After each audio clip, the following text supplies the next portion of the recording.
Penipuan online dengan modus jual beli beras diringkus Direktorat Reserse Kriminal Khusus Polda Sumatera Selatan. Pelaku utama memainkan perannya dari balik jeruji lapas di Provinsi Lampung.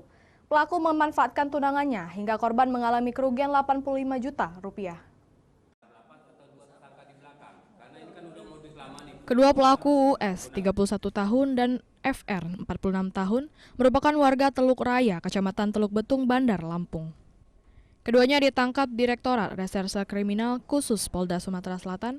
US dan FR terbukti turut serta membantu dan menjadi kaki tangan OY yang menjadi pelaku utama penipuan. Kedua pelaku mempunyai peran masing-masing.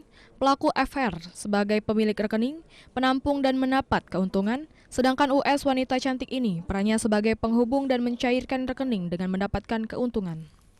Hasil pemeriksaan, pelaku US wanita bertato ini merupakan tunangan dari SI, otak pelaku OY.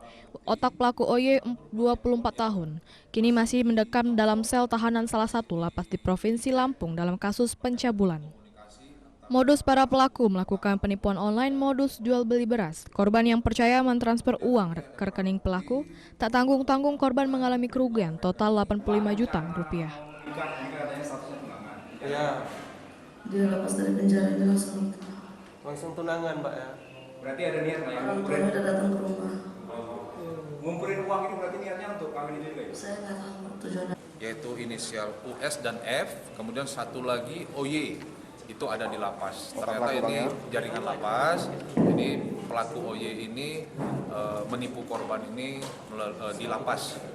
Kemudian otak dari kejadian ini atau tindak pidana ini adalah OY, di mana OY ini ditahan dalam kasus pencabulan di Lampung.